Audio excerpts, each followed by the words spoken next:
So after 3 years of writing, 1 year of recording, and then 4 years of re-recording, and 2 years of editing. Well, we're finally back with an episode of the Wheels of the Wheel podcast. The wheel of time turns, and ages come and pass, leaving memories that become legend. Legend fades to myth, and even myth is long forgotten when the age that gave it birth comes again. Welcome to the Weaves of the Wheel podcast, a Wheel of Time community journey through the events of the Third Age. What was, what will be, and what is may yet fall under the shadow. So, hello you beautiful duck-billed platypus frolic lovers. I'm Suana and Ren. And I'm Suana Sedai. And sorry we've been away for a little while. Yeah, a lot's happened, Suana. A lot's happened since we took a little break, or you took a little break. Well, I was deathly sick, to be fair to me. Do the numbers 19 mean anything to you? Yes, quite possibly they do. But yeah, we have missed a lot. Yeah, we've had 2 announcements from What on Primes, and the most recent being Moiraine. Yeah, let's talk about that quickly. Let's definitely talk about Moiraine. So we had this sort of close-up shot of Rosamund Pike, brown wig. Okay, I don't think you're setting the scene properly here, Suana. Okay, fair enough. Let's recap what happened. So Wednesday, a few weeks back, Rosamund. Some time ago. Meanwhile. Neither begins nor ends. Meanwhile, ... Rosamund Pike released a Instagram post saying that something was going to be released today. Something is coming. We then had a confirmation from What on Prime saying that indeed something was going to be released today. Their tweet was something blue. And then Rosamund Pike released a clip of herself as Moiraine de Modred from The Wheel of Time on her personal Instagram page. Yes, she did. And it was only 4 seconds long. But it was 4 seconds of the entire fandom wetting themselves. Complete chaos. It was. I mean, I don't know how many times I've watched that 4-second clip, but wow. Yeah. Initial reaction, Suana, how did you feel? Well, my initial reaction, I was like, ah! Yeah, sorry about that. I was well excited. But I was just like, oh my god, I'm seeing this character that I love so much just coming to life. You know, brown wig. We had this like, do not underestimate the women of this tower. And then this like glow of light, which, you know, she confirmed was her channel in the One Power. Yep. So it was kind of just like, oh my god, like, wow, this is actually us seeing something come to life. Same. I saw it. I saw she had brown hair, blue eyes, and then she said that line and then opens her eyes and then there's all this lightning and electric and white lights everywhere. And I was like, oh, damn, this is going to be sick. This is epic. I'm loving this. Let me watch it another 60,000 times. Pretty much, I think we all did that. Yeah, it was just brilliant, right? When you first saw it, it was brilliant. And then Rafe comes up and says that he's going to answer 10 questions. And I was just like, this is going to be brilliant. Mm-hmm. And then the bubble burst. Yeah, that did kind of burst my bubble as well. Yeah. Because very suddenly it was confirmed that the line that she's saying, do not underestimate the women of this tower, is not going to be in the TV show. No. It was something just recorded for this clip. Correct. It's also not a line from the books. No, it's not. So I was kind of like, oh, so it's not actually really connected to Moiraine in any way.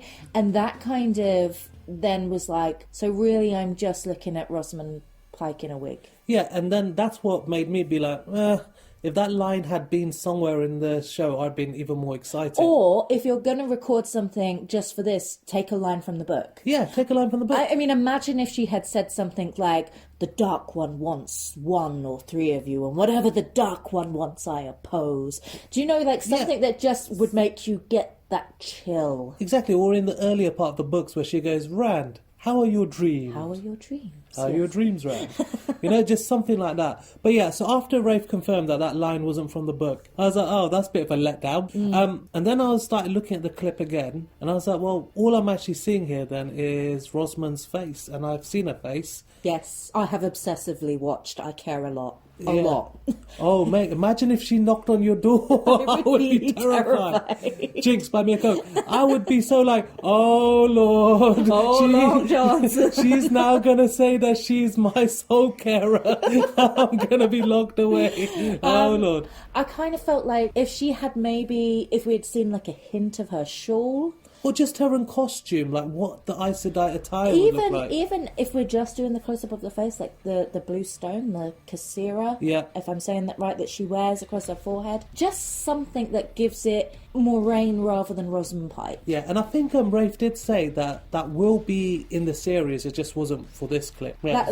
That line wasn't in the series, he said. No, that line wasn't in the series, but I'm saying the thing... the stone is going to be in the series. The stone will be in the series, yeah, but it just wasn't in that clip. Yeah, I know, but it was just that one little thing that just connects it from being Rosamund to Moiraine, and that kind of came with the line, and now the line isn't really anything, and that kind of took away the whole clip, right? Yeah, it did. Do you know, for me though, the most exciting thing that I kind of took away from it was the fact that it wasn't released by What on Prime on Twitter. Yes. It was released by Rosamund. It was. On Instagram. It was. Because to me, that's the first time that I've seen What on Prime do Wheel of Time marketing outside of the current audience. Yeah, that's correct, because like with the other clips that have been released as well, I've not seen many of the people in the show actually put it on their Instagram feeds or their Twitter feeds, just for that. But with this one, they did. And that was the first place it went as well. Like, this is where we're dropping it. So it's targeting a brand new audience, which is really, really exciting, because it does mean that we're now getting closer to showtime. Yeah, and even better than that is that a couple of days later, Logain shared it on his Insta profile, and he has over 10 million followers. That's major as well. That's massive. That is major audience targeting right there. So thank you, Professor. Yes, exactly. So I just that is the big thing that I took away from that. I didn't get the same level of excitement from it that I got from Matt's dagger. Oh yes, that's the second clip that we missed. Should we talk about Matt's dagger? Let's talk about Matt's dagger. This for me was the most exciting of the clips that we've had so far. Yeah, it was awesome. It really was. It's an actual bit of footage from the series, confirmed by Matt's own pa. Yes. So Abel went on Twitter and he was just like, oh my god, it's so cool to see actual footage from the show, and you're just like, sorry about that. Yeah. I don't think, you know what, no need to apologise. I think everybody was just as excited. We all lost our collective shits. Yeah, I mean, we lost ours. It was just brilliant. Hands down, best so far. Yeah, definitely. Better than the guitar and the sword and... Oh yeah, I mean, they were cool and everything, but this was something from the TV show. So let's talk about it just a little bit, because I know a lot of people have seen and analysed it to death at this point. What happens in this video? What got you excited? Well, let's just break down the video a little bit. We start with this script that's totally out of focus, but since then, obviously, this video has been analysed by everyone, and the good folk over at Dusty Will have since deciphered what was in this script. Did you want to read that out? Yeah, sure. So it starts off by saying Shada Logoth, ruins, house, continuous, and find someone's house. It's in ruins now, but it's clear they were wealthy. Ooh. Then he sees the glint of light shine. It's a small gold and black chest, beautiful but aged. He moves towards it, blowing dust away. The iron is rusted and decayed, and cracks when he opens the case. And inside he sees something protected from the ravages of time. A ruby-encrusted dagger. It must be worth more than anything he's seen before. He picks it up, looks at it, and then... A high-pitched, inhuman scream comes from outside.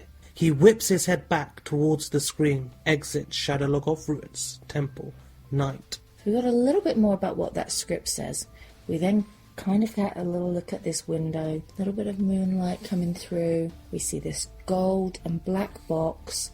It's opened up. Inside is this dagger with a ruby just in the hilt there. And yeah, in the hilt, not in the pummel. A voice says, Alright, let's make a deal. Alright, let's make a deal. Alright, let's make a deal. EastEnders voice right there, isn't it? You're not my mother. You're not my mother. Clearly, I have not watched EastEnders in like 25 years. I don't know how long ago that was. For anyone who's wondering what EastEnders is, it's like a East London soap opera in the UK. It's kind of like a big thing. Yeah, it's like Dallas. Yeah. For those of you who know what Dallas is, you know, with JR and Bobby and.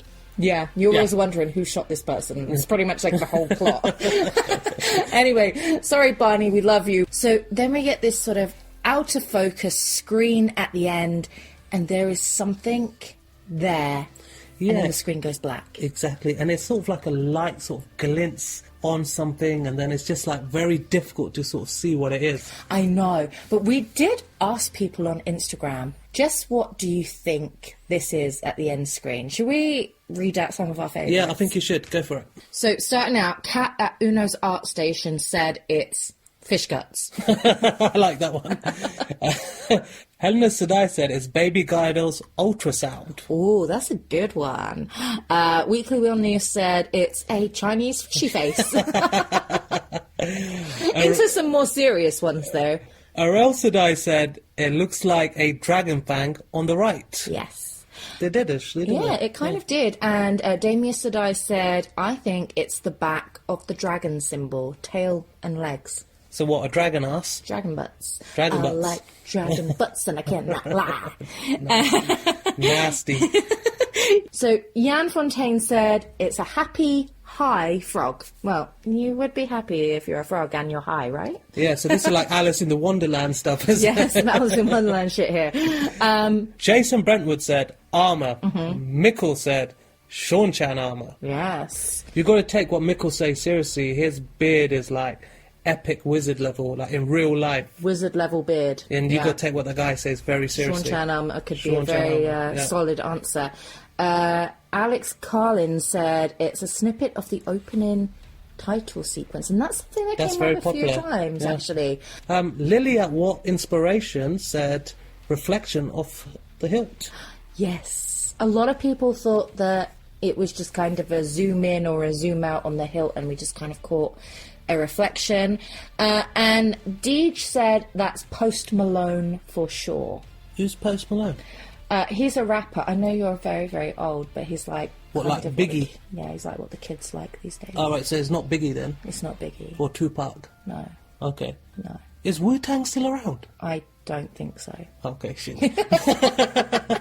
But popular ones were Armour, Dragons, And the Great Serpent, the Great Serpent. which is what I think it is. I do too, and here's why. If you kind of freeze it in the right place, you can very much see the curve, Yes, and you know on Coplin Talk, which is on our Wheels of the YouTube Will. channel, Wheels of the Will. We actually got a good freeze frame of it. The freeze frame in that was perfection, and you can see the curve, the open mouth, and something going into the mouth as well. So it is the serpent biting a tail, and I am 100% convinced on that. Yeah, me too. Yeah. I think so. I think Yeah, so. I mean, I heard people coming up with all these ideas of things, and I thought, I cannot see that. Cannot see it. You know those like those magic pictures where you have to kind of like relax your eyes so that you can see the goddamn sailboat behind. I can never see the goddamn sailboat, and that was literally what it was for me. Everyone was saying, "Oh, it's this," and I'm like, "No, it's not." You know what it could be? It could just be Walton Prime taking a piss. You know, like psychiatrists, they give you that just an ink blob and say, Yeah. what do you see? What do you see? And it's whatever your mind thinks what it is. So there you go. So I feel sorry for the person that was saying Chinese fishy face. To be honest with you, if I was in on Prime's position, and I know that there's this like insanely dedicated fandom, I would take the piss too. I would just throw in these random things and just watch people go mad for it. But that's my personality type. I really do. You are fucked up like that. Yeah, I know. Anyway, so moving on from the dagger, we're not going to talk about it too much because, like, It's been done. Yeah, there's been so much about it. If you want to learn more about it, go watch Copland Talks episode on it. Another thing we need to shout out. Oh, yes, I like this one. In the community this week, we need to Congratulations, shout out, isn't it? It's a big congratulations. So anyone who watches the Dusty Wheel is familiar with the Dusty Wheel knows that there was the big Wheel of Time song parody contest. Yeah. And one of our community members, Deej Rather, actually won it. Yeah, congratulations, Deej. He That fucking won. fucking vase, mate. That fucking vase won the whole competition. It was incredible. It was totally awesome. Here's a little clip of the song right now in case you missed it. Not that I wanted to, but shot and took my sanity away. Forgive me, I never meant to peel your fingers off, Ilyena. I'm sorry that I ripped our kids in two and killed your favorite servant, Drew. I beat him black and blue. I beat him with my shoe. Hashtag justice for Drew. Maybe Drew was an asshole and he had it coming. You don't know Drew. I didn't know Drew, that's right. But if you want to go and listen to that song in full, you can go and listen to it on Wheels of the Wheel YouTube channel. So it's up there to view and listen to on repeat and forget what the actual real words to that song were. No, you know what? The really good thing about that song was that you can sing along to it. You can, yeah. And it's really catchy. Great job to Deej for winning. Yeah, congratulations, Deej, once again. Okay, Suana, so should we talk about today's episode? Yes. And the 2 chapters that we're going to be covering? Yes. So this week we're on Chapter 7, Out of the Woods, and Chapter 8, A Place of Safety. Yeah, these chapters are a little bit more emotional, right?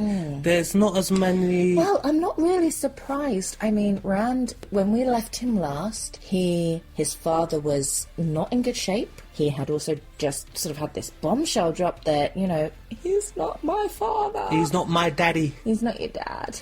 You're not my mother. Yes, I am. Sorry. He may have been your father, but I'm your daddy. Hashtag Star-Lord.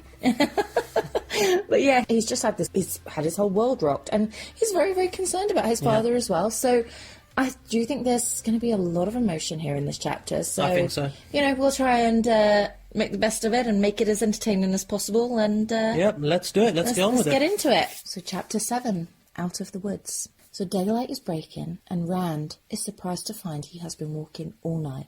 All night long. Tam has stopped talking, and he's napping for a while. To be honest, I think Rand is just kind of afraid to check. He's tired and he's cold and he's so close. He can smell the wood fire from the chimneys in the village. He's almost there. And as soon as he can get there, he knows Tam is going to be fine. Now, the smell of smoke is getting stronger. And Rand, he starts to think, maybe it's a little too strong. And as the village comes into view, we can see that the village has actually been burnt down. What? I know, right? No, I've been walking all night. Master Lohan, the blacksmith, comes running towards Rand. He's got his axe in hand, and he drops down onto his knees to check on Tam, and he asks Rand what happened. Trollocs boy, here too. He needs the wisdom. He says, looking at Tam. And Master Lohan calls to Egwene, who comes running, arms full of rags and makeshift bandages. Her eyes are so tired, and on seeing Tam, she cries, Oh no. Oh no. Oh no. Rand, your father, is he? Come, I'll take you to Nynaeve. And Rand is just numb. He says nothing. He really just spent all night confident that Emansfield would be his safety, his haven. And it's just blow after blow for poor Rand. Yeah. His whole world has been shooketh. Now Master Lohan pushes the litter along, urging Rand to follow Egwene, and as Egwene leads Rand to the wisdom, they pass by Matt's house, and that too has been burned to the ground. Matt, is he? Master Lohan says he's alive, and it's a wonder how any of us are. He tells us how the Trollocs came after his house and his forge, but how badass Mrs. Lohan is. She's not happy. The kitchen's a mess. Again! She's cracked one skull with a frying pan, and she's set out hunting around the village with the biggest hammer she could find. I pay the fool who burns down my kitchen. I pay the fool. What if they come back? Rand asks. The will weaves as it wills. We'll make it through. We always have. Remember, we're two river folks, says Master Lohan. And then Egwene brings Nynaeve to Tam, and Nynaeve immediately rushes down to Tam. She's checking on his wounds, and then she sighs. There's nothing I can do. I'm sorry, Rand. And Rand just stands there, totally uncomprehending what's been said. Can't you see what's going on here? He's dying, he says, grabbing her. I know, she replies. You have to do something. You're the wisdom. I am, and I know what my medicines can and cannot do. I know when it's too late. Don't you think I would do something if I could? But I can't, Rand. And there are others that need me. People I can help. I brought him to you as quickly as I could. I know you did. It isn't your fault, and I have to go. And then Egwene just hugs Rand, and she's saying, I'm so sorry. I wish there was something I could do.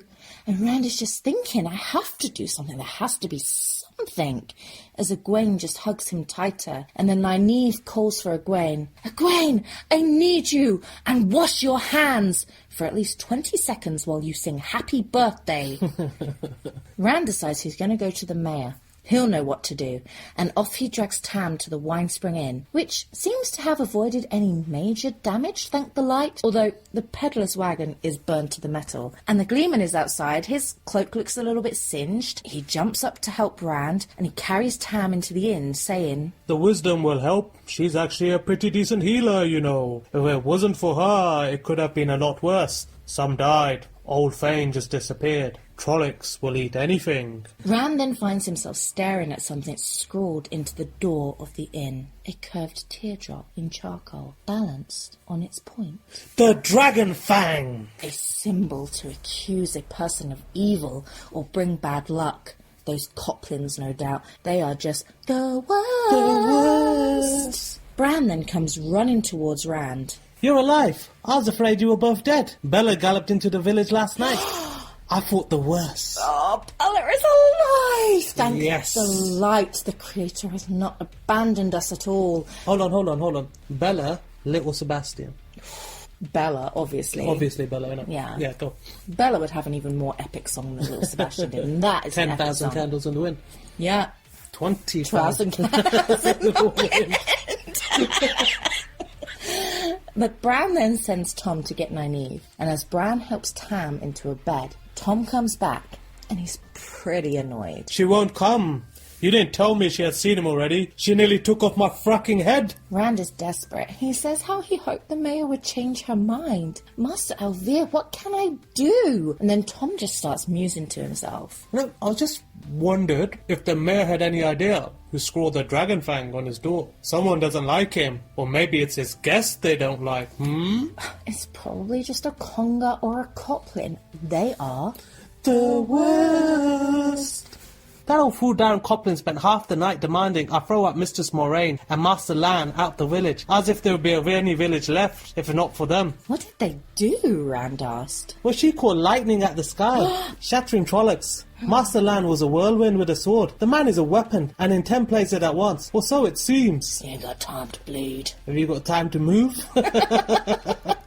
Moiraine slayed Trollocs, and Aes Sedai in Eamon's Field, and Master Lan a warder. What luck. Look at that, what luck, innit? Look how that turned out. Yeah, and then Bran is like, oh, I'm such a fool. Aes Sedai can heal, and he starts yelling to the Gleeman. You should have remembered that. And Tom is just like, whoa, don't look at me. I just work here, or I'm supposed to. Do I still get paid? Tom doesn't want anything to do with Aes Sedai, and he doesn't want it to be his suggestion either. But it was a good little way to lead them into the idea themselves, wasn't it, Tom? So Bran says to Rand, hey, If you have the nerve to ask, it's the only option you've got. And, I mean, what have you got to lose? And at this point, Rand is like, I'll do anything. anything, hey? Yeah, that's what they all say, kiddo. Tom tells Rand where to find Moiraine, and he runs to find her as fast as he can. And he finds Moiraine and Lan at the bonfires, where they are burning Trollocs. Now, if you thought they smelt bad on the outside, well, you were right. The air is putrid. Lan is examining a dead Trolloc, and he takes a badge off the body. This makes 7 bands so far. He says, That many haven't acted together since the Trolloc Wars. bad news piles on bad news, Moiraine says. But here's a little light in the darkness, she says on seeing Rand. Now, how are your dreams, Rand al'Thor? Wet? That's so gross! What, she asked? I hate you so much. A night like last night can cause some bad dreams. Well, Rand hasn't slept yet, so he's probably fine. I can help with bad dreams, she says. My father, he's hurt. The wisdom can't help, but I heard I said I can heal. I'll pay any price in my power. Help me, Obi-Wan Kenobi. You're my only hope. Death comes sooner or later to everyone. Lan says, and Moiraine is like, don't mind him, he's being a gloomy goose. Take me to your father, and I will help as much as I am able. We will talk of a price later. He's at the inn. Thank you, please hurry. Now Moiraine is pretty tired. Even with an angry owl, what she did last night was like running around the village with a sack of stones on her back. I don't know that you are worth it, sheepherder, no matter what she says. Whatever Moiraine did last night has left her pretty exhausted. I'm coming as quickly as I can, I promise you. Well, Rand, he's committed now, so he matched his stride to theirs and tried not to think of what the price might be that they would talk about later. And that is the end of Chapter 7. Chapter 8. A Place of Safety. Rand has brought Moiraine and Lan to Tam's room at the Winespring Inn. Bran and Tom are still with Tam, but Tom is making his excuses to leave quick. Lan mumbles about not trusting the man and remarks how he didn't see a hair of him last night. Bran is like, he was there. Rand is like, Oh, did I agree to sell you my soul to gossip about the Gleeman? No. Can we please focus on my father?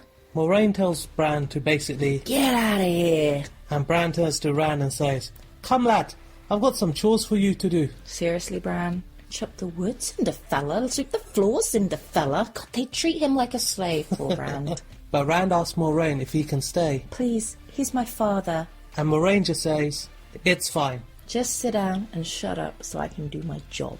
So Bran leaves, and Rand and Lan sit on the corner while the Aes Sedai gets to healing. She's just stood over Tam, her hands over his chest, her eyes closed, and Rand watches intently. He's waiting for lightning and thunder, or the ground to erupt, really anything to know she's actually doing something. But nothing happens. Suddenly, Lan asks Rand. Is that a Hero-marked sword? Rand kind of forgot about the thing and absently says, Yeah, it's my father's. He brought it a long time ago. Lan's like, really? Weird thing for a sheepherder to buy. Yeah, he said he had no use for it. And until last night, I didn't even know he had it. Rand looks at Lan's sword to compare sizes. It looks almost the same. Lan's doesn't have a heron on it though. Well, you know what they say. It's not the size of the sword, it's the herons that you're wearin's. That's what I tell all the women, yeah.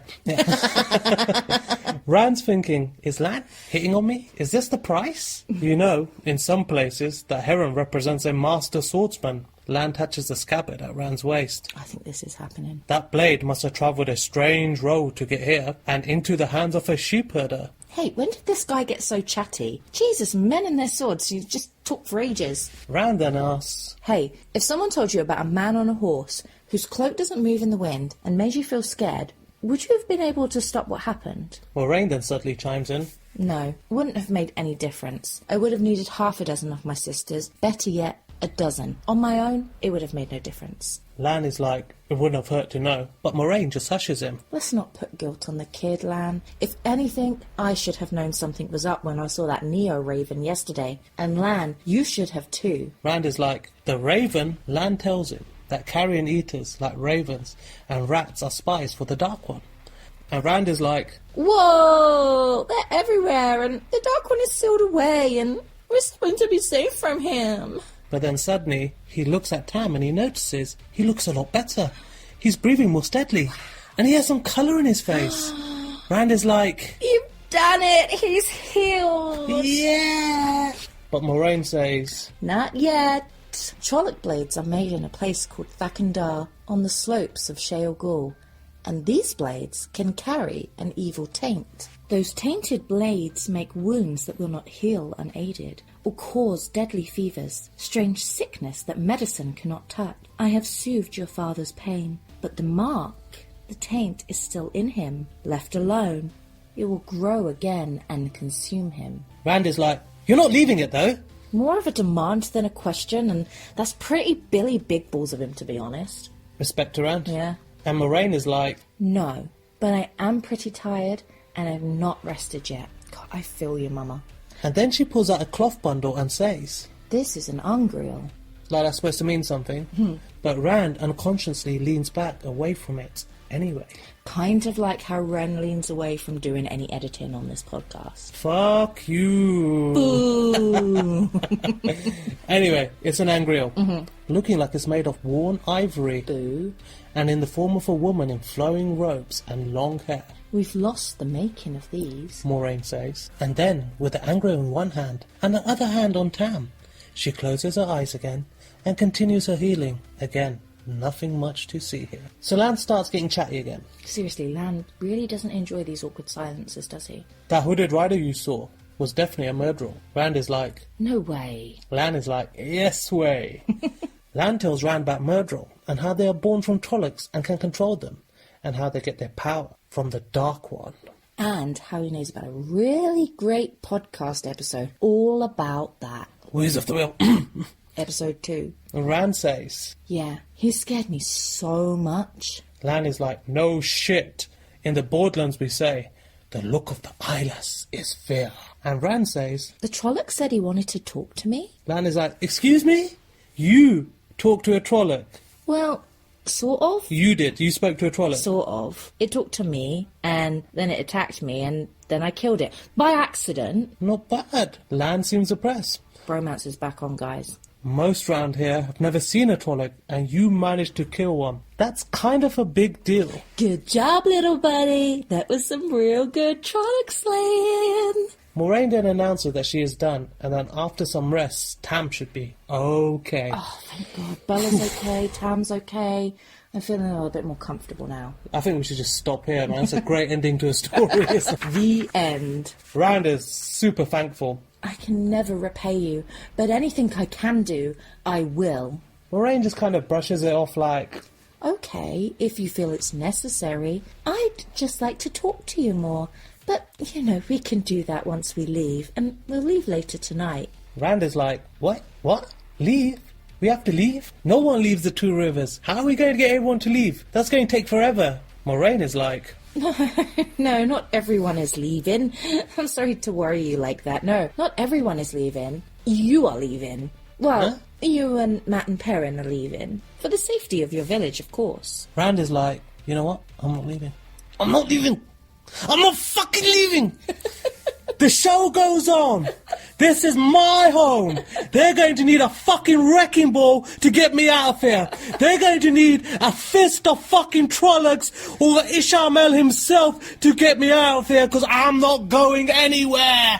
Fuck them. Why do we have to leave? So Moiraine says how actually only 3 houses... Fuck's sake. So Moiraine says how actually only 3 houses were attacked. Rand's farm, Perrin's farm, and Matt's house. Now, Perrin's family weren't actually home because of Winter Night.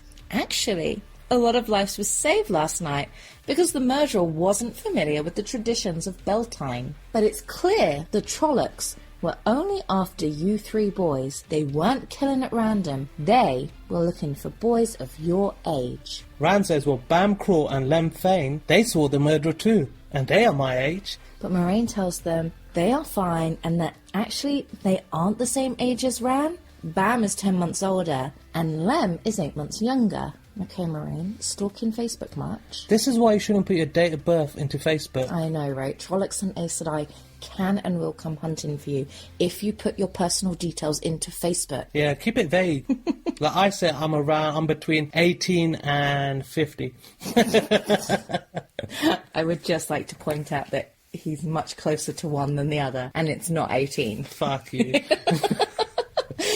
You three are born within weeks of each other, and you're the ones the murderer wants. The Dark One wants one or three of you. The Dark One fears something about you.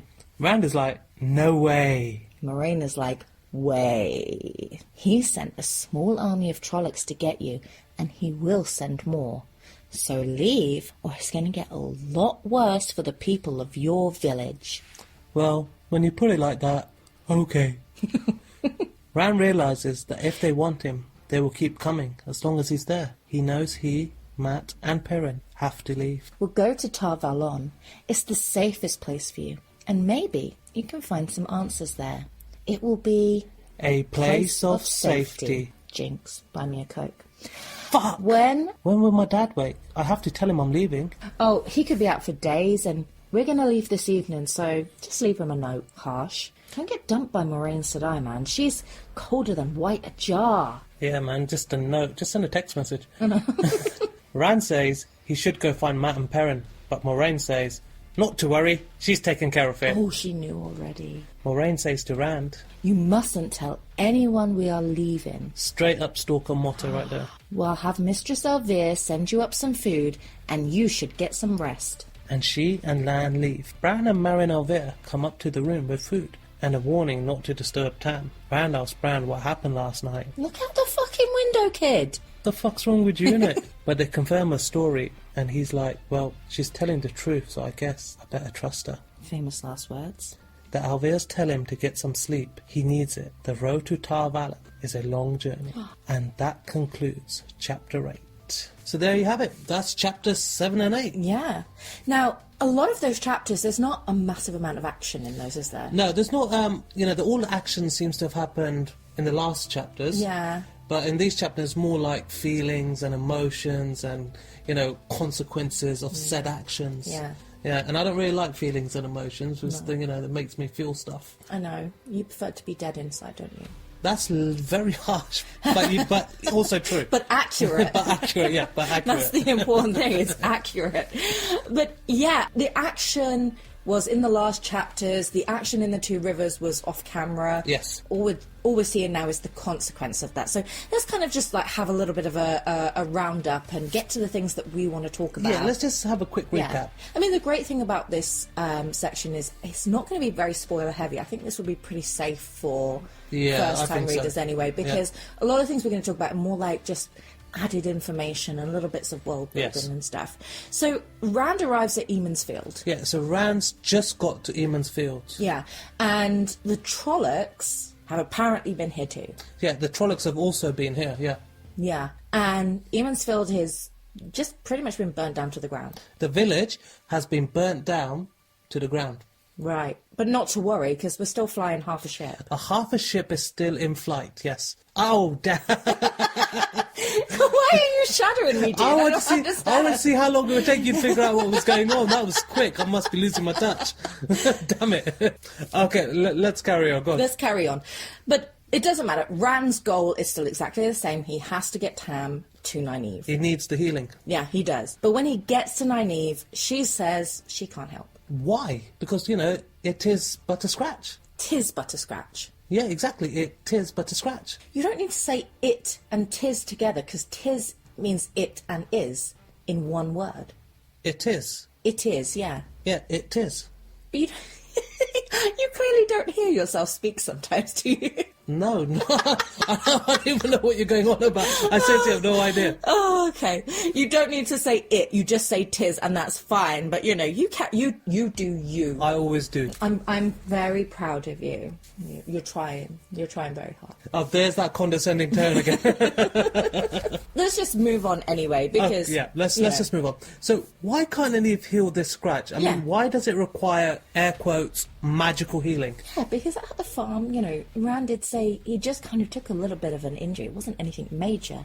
But Tam really deteriorated really, really rapidly. Yes. So now he's got to seek the help of an Aes Sedai and magics to be able to potentially cure Tam, and maybe that's not even guaranteed either. Yeah. And what we find is Rand meets Moiraine, says, can you heal? She does, but she's even struggling to do this. And the reason is because she says Trollocs can carry a blade that is made in a place called Thakandar, and that Right. these blades are tainted by an evil. Okay, so where is Thakandar? So in the passage, Moiraine says that Thakandar is on the slopes of Sheol. Right, so Sheol is where the Dark One and the Forsaken are all imprisoned, right? Yeah. That's where it says in the earlier chapters, Rand Why- sort of repeats to himself that the Dark One and the Forsaken are imprisoned in Sheol. So this is this like Why negative line. Yeah, why would you set up a village there? I mean, that makes no sense. Well, clearly it's a village for the Shadow. Oh, right. I bet you there's a McDonald's and a Starbucks there. I Right? bet there is a McDonald's and a Starbucks as well, Yeah, because but- they are everywhere. Yeah, they don't discriminate. They don't. They don't care. It's all about those Tarvalon marks for them, isn't it?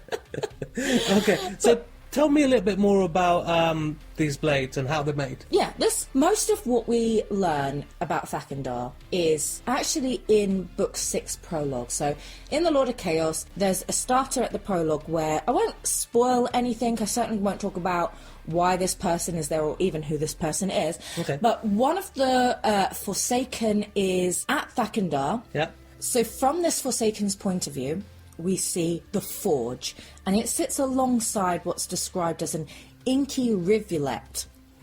What's a rivulet? It's like a stream. Oh, right, so this is somewhere like that mineral water, or like one of those mineral waters. I don't think you want to drink this water. I mean, it's black. Oh, the water's black. And it's running through like Sheol. Oh, so it's like the Dark One's toilet water, is it? It's the Dark One's piss. That's the Dark One's piss. It's like black piss. Yeah, he actually needs to drink more water. If he's It's pissing- basically Guinness. It's Guinness. He's pissing Guinness. I know many people that are going to go to Thakandar now. There are many people that are going to be mad at me for saying that as well. I'm sorry. But yeah, anyway, there's this forge, and outside the forge is prisoners are sat outside, and the Forsaken thinks in their head that these prisoners have been picked up from the raids in the Borderlands. Right. And then we get what is a small description of the forgers, and I'm just going to read that. One of the forgers emerged, a thick, slow-moving man shape that seemed hacked out of the mountain. The forgers were not truly alive. Carried any distance from Sheol, they turned to stone or dust. Nor were they smiths as such. They made nothing but the swords. Are these forges like really there then? I mean, I don't There's understand some that. sort of creation of the Dark One, some sort of manifestation of maybe like the Shadow Spawn in some way. I'm not sure, but they're certainly not human. So if they leave that area, they just disappear. They turn to stone or they turn to dust. They can't leave. They are in themselves, I guess, prisoners. Oh wow, They are that's a made. bit harsh, isn't it? Perhaps they're made of living rock in some way. It says that they're sort of man-shaped, hacked out of mountains, so they could be in some manifestation of Sheol rock sedimentary. You can't see my hands right now. I'm doing like this weird sort of like Sedimentary rock. Okay, great. I like that. Sedimentary rock. Bit of geology there for you. So they're made out of sedimentary rock. and they can't leave Sheol. They're kind of like this may be like one of those really British things that I'm thinking of, but you know, like when you go to the supermarket and you've got the trolley and it works absolutely fine around the supermarket, but if you try and take the trolley away, Yeah, it locks up, doesn't it? yeah, the wheels like jar, They don't jar they? up, they When lock you up. like move too far of a distance, it's like Yeah. you cannot leave the supermarket. No trolley runs for you.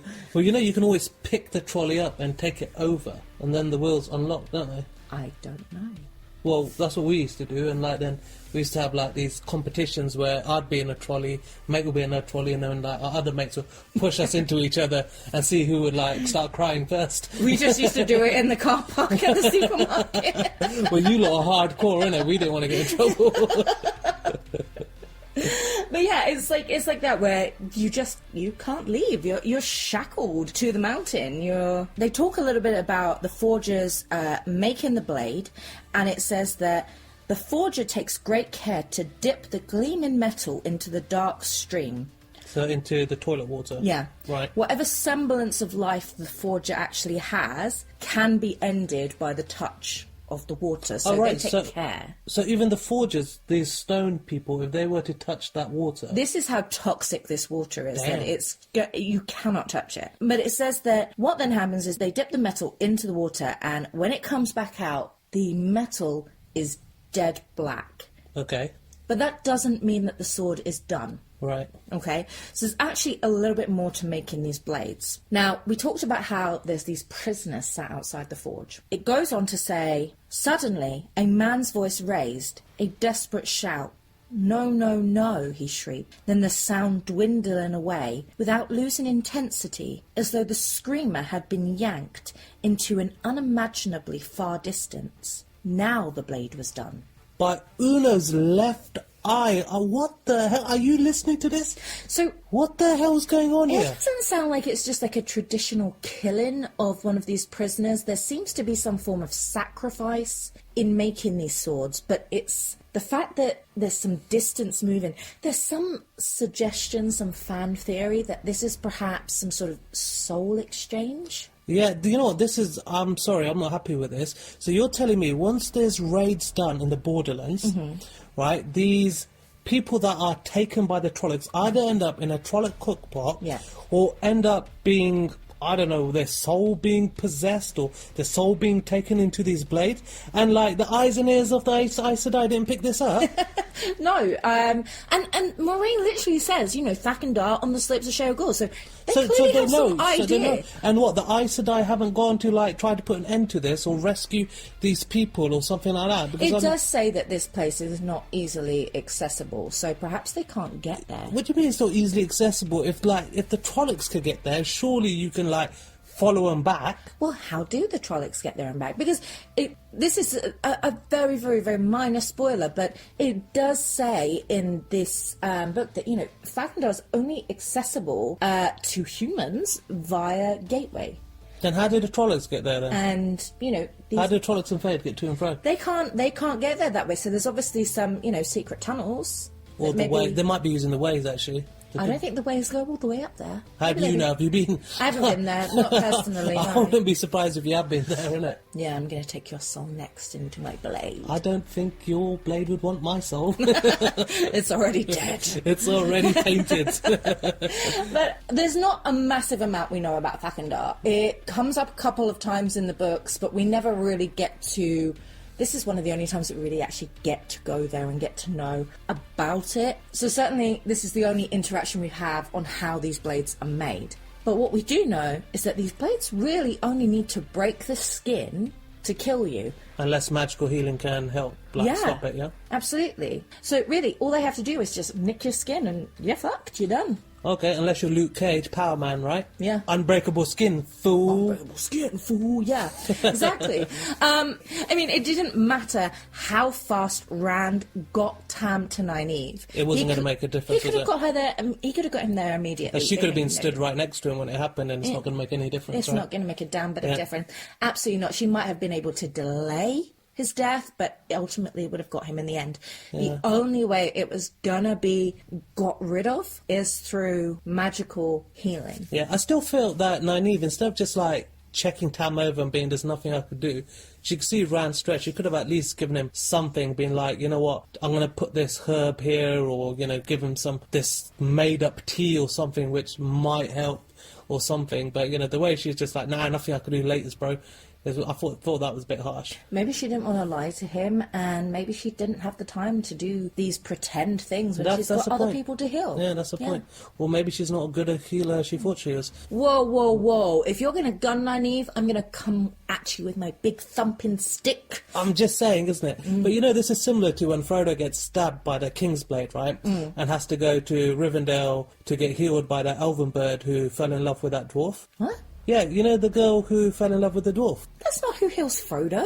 That was Elrond who healed Frodo, not the chick who was in The Hobbit. It's not? No. The chick in The Hobbit just existed for that movie. Huh. She didn't exist in the books. God, those Hobbit movies are like 52% deceit and 48% despair and like 100% garbage. Yeah, but... Sorry, Doctor Strange, though, he killed it as Smaug, though, didn't he? Yeah, fair enough. but it wasn't a great film. But I digress. I mean, there are a lot of similarities and a lot of parallels between Lord of the Rings and Eye of the World. Certainly, Robert Jordan drew a lot of inspiration from Lord of the Rings for this particular book, but it's something that we move past in the later, as the series continues after book one. That's a whole, like, you can have a massive discussion about That's the Christmas special, right? That's the Christmas special. That's the right Christmas there, special. So let's move on. Let's talk about why the dragon fang was scrawled on the door of the inn. Okay. So the fang represents the male power in the ancient symbol of the Aes Sedai. Right. So are the Coplans and Congers trying to suggest that Bran is a channeler? Well, no, because the original meaning of the dragon fang has actually been lost on the common folk. Right. So it no longer really represents an accusation that you're a channeler, particularly a male channeler. It's more now considered to be an accusation of evil or bad omens. This all goes back to medieval times, when a woman may have been healing people or was able to read, and they would scrawl something on the door and accuse her of being a witch, right? Yeah.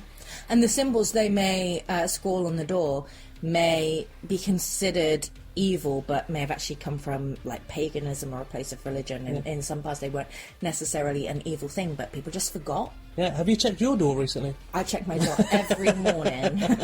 But yeah, in this instance, it's not necessarily a symbol to accuse someone of channeling magics, a male channeler, although in this situation, the scrawling on the door of the inn is literally to say that, you know, Moiraine is a witch and get out. Get out! Yeah, go back to where you came from. Well, so speaking of channeling, let's talk about Moraine's healing. Randy's expecting to see some cool shit, but nothing happens, right? This is our second look at channeling, right? The first being when Lewis Ferrin was blowing shit up, where he like brought lightning down and the earth moved and lava was coming out and Mount Doom was formed. Dragon Mount. So Dragon Mount was formed. And this is the second sort of instance where we're actually reading about channeling. And all it is Moiraine sat down, keeping very still with a hand on down. Yeah, like eyes closed and silent meditation. It's a complete contrast. And you have to consider that that's deliberate from the author. Yeah. Because you're trying to display that there are these two powers and they're both very, very different. While technically the same thing, they are very, very different. Yeah. You have the male Sidene, which is a raging torrent, and then you have Sedai, which is this gentle, yielding stream. And there's a complete contrast. The first two times that we see channeling, we see that. Yeah. Even though Sedai can go and blow up all the shit it wants to go and blow up and throw lightning and make the ground shake. Exactly. This being our first introduction is completely calm. Yeah, even though Master Alvira did say that she brought lightning down from the skies. That's not what we're going to see here. That's not what we see. Like, the first interaction we see of Sedai is literally Moiraine sat still and not basically doing anything. Yeah, and Rand cannot see anything. No, neither can Lan. No, Lan can't see anything either, because in this instance, a woman is channeling, and the only person that's going to be able to see anything at all here is going to be another female channeler. Yeah, who's been trained in the arts of the Jedi. Who has been trained in the arts of the Aes Sedai. Aes Sedai, yeah. Yeah, who has been trained in channeling. So someone who has maybe just touched the source or could potentially touch the source is not actually going to see anything at all. Yeah. You might be able to see a very faint aura, but you wouldn't be able to see the weaves. Okay. And the same goes for Moiraine, would not be able to actually see a male channeling. No. Yeah. Okay, so I'm glad you brought up the aura. This is something that I've been thinking on, like how are they going to work this on the screen? So the way I think it's going to happen is that the females are going to have a white glow around them when they're channeling. Yeah. And the males will have this dark, murky, blacky grey type aura around them when they're channeling, so therefore identifying female channelers against male channelers. Yes. So that's how I think it will probably work. Well, I'm glad you brought that up, because I have been wondering a lot about how they are going to make channeling look on screen, especially importantly, interactions with channeling like this that we see with Moiraine, because I kind of feel like something like what Luz Theron does in Dragonmount is quite easy to adapt. Yes. You've got lightning, you've got fire, you can got see the light, outcome, you isn't can it? see the outcome, but situations like this, you can't see anything. So you have no idea how they're going to portray this to a TV audience, which is certainly not as patient as a book audience. No. Imagination doesn't adapt well on screen. You need to be able to see it.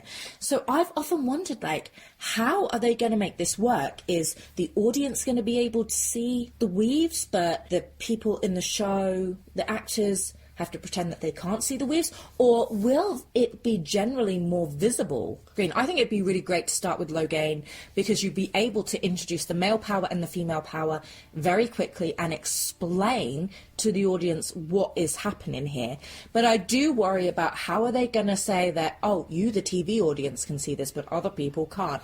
I think there's definitely a struggle for the show creators there to have to adapt. Well, I mentioned Doctor Strange earlier, right?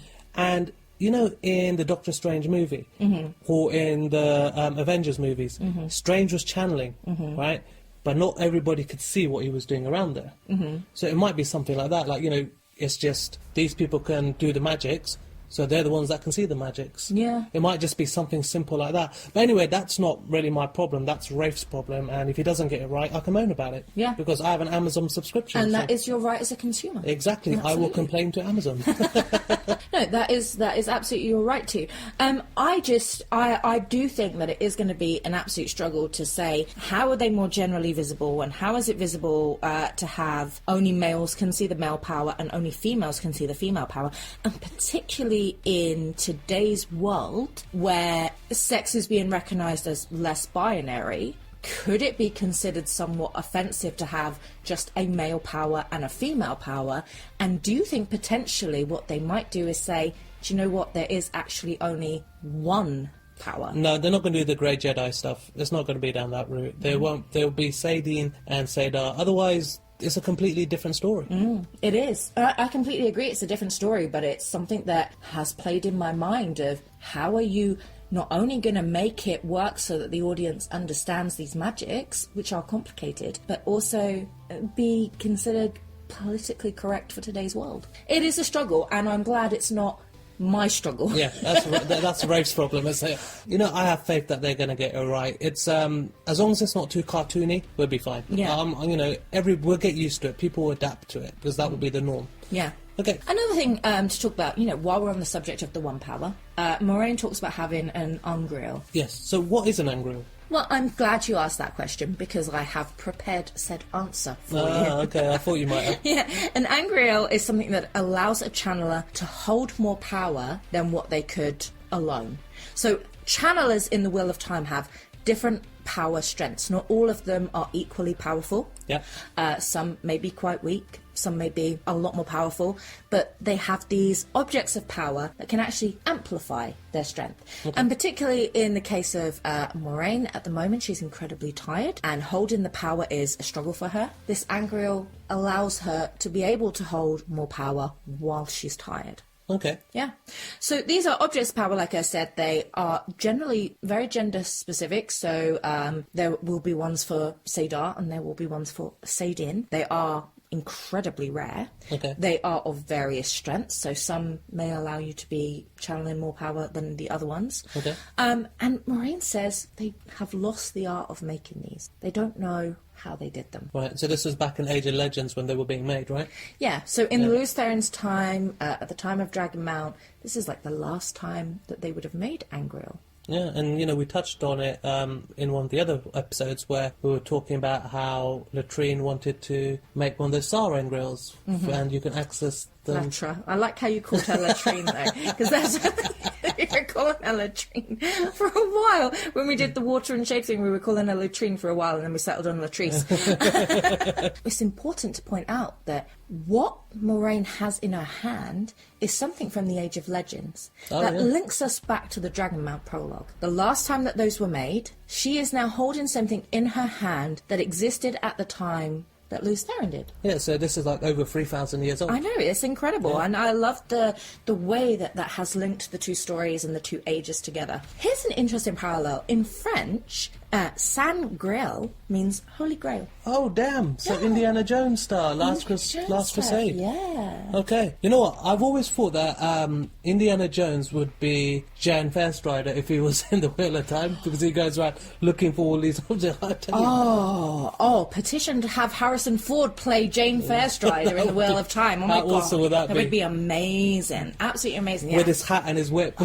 I am here for that. Yes, please. That's some fan casting right That there. is some fan casting right there. I'm totally down for that. And a spin-off. Yeah, he would definitely get his own show, isn't it? I would watch it because Yeah. it's Harrison Ford, and I will literally just watch anything with Harrison Ford in. The last thing we're going to talk about is Lan. Yes, Land, the geezer, Land, the man. Yeah. We're going to talk about Lan, but we're not going to talk too much about Lan. No, but his character develops further as the book goes on. As so it's- as this book goes on, and we want to kind of talk about it at the right points as well. Yeah. But Lan is clearly a force with a sword, right? Mm-hmm. Bran actually says that he was in 10 places at once, or so it seems. Chopping his way through Trollocs like Anakin Skywalker chopped through the younglings. Yeah.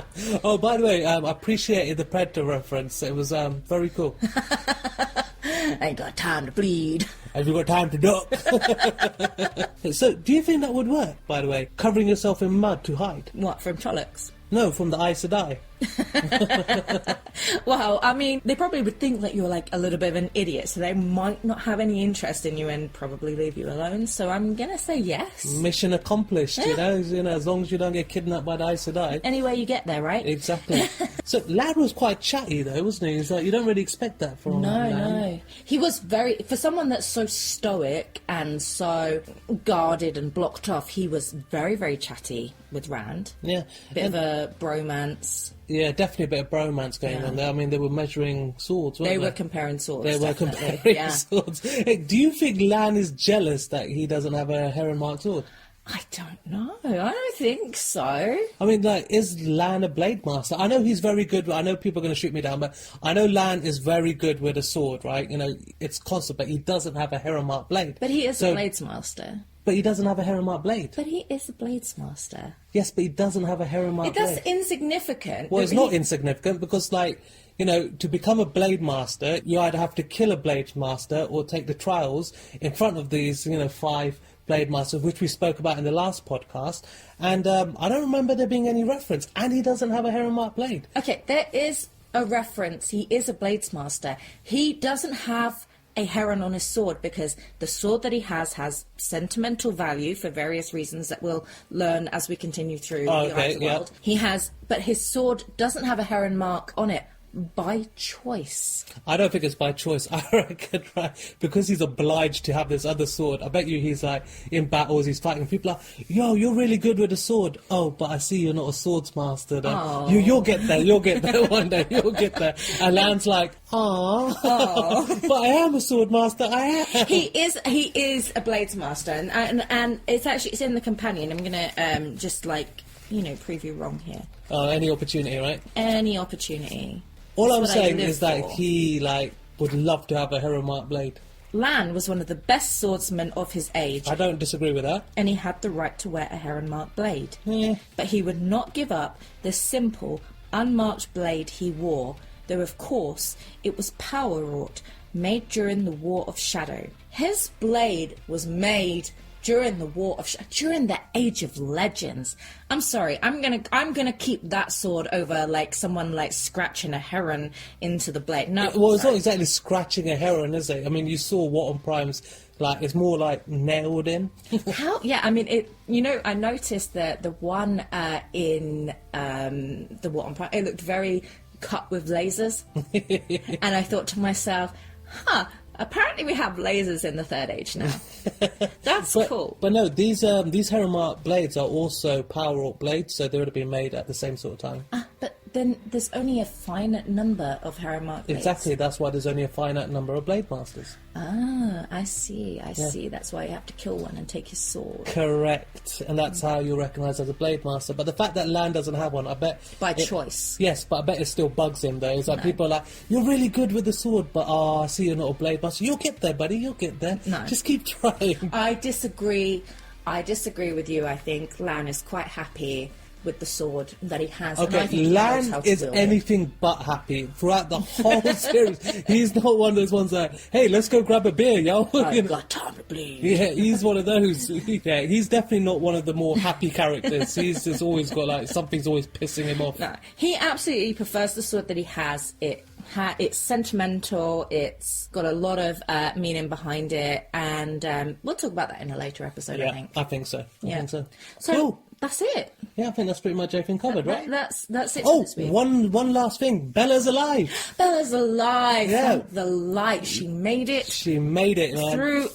I mean, she is a smart horse. She waited until the Torrents left the two rivers before she came galloping in. I isn't know. it? She waited. I mean, what was Bella doing here? Because she must have journeyed down the road to the village, but we saw that there were Trollocs and Murderall marching up and down there. So I want to know the journey that Bella went on to make it back to the two rivers without getting eaten by a damn Trolloc. Bella's story is, well, her journey just to get back to the village and know her way back to the village and avoid the Trollocs. I mean, that's the story I want to read about. That's the story that everybody wants to read Yeah, about. I don't know right? why I'm reading about Rand at all. Maybe because he's the saviour. So, yeah, it's maybe. all about Rand. It's all about Rand. Yeah. I disagree. It's all about Bella. Anyway, okay, so that is it for this week. And we want to say thank you to everyone who has continued to listen to us. I know we've been away for a few weeks. Yes. That's completely my fault. I have not been very well and lost my voice and couldn't speak for this amount of time, and it's like coming back, and we recorded half a show and then we couldn't finish it. So we're back and we plan to continue as we were before. I did offer to finish it myself, but... No one wants to listen to you for yeah, an there you hour. go. I don't know, there are some people... Actually, you know what, you should put that in the comments. Like, Does anyone just want to listen to Ren for an entire hour? If so, I'm I down can for start my own podcast called Ren's Rants, and it will be great. It'd be glorious. It'd be glorious. Like my beard. that. Yeah. Couple of things we just want to say. Yeah, we just wanted to welcome a few people to Weaves of the Wheel. Yes. So we're welcoming Kira and Sharende, who are novices, joining the White Tower. And we're welcoming Varys to the Black Tower, who will be joining the ranks as soldier and hopefully be an Ashamar. Yes. And big community announcement. We have a brand new Aes Sedai of the Blue Jar, and that is Chrysala Sedai. So congratulations. Yep, and welcome to everybody else. Yeah, welcome to everybody else. And if you're interested in joining a community of Wheel of Time fans, we are on Instagram and on Discord, and you can join us to come and chat Wheel of Time. If you want to play Wheel of Time, you just basically want to absorb yourself in the world of the Wheel of Time. We're the community for you, so come and check us out. Yeah, we're a Wheel of Time escapism. Yeah, absolutely. So that's it for this week. Yeah, excellent. Until the Wheel of Time turns. Yeah, may the light be with you.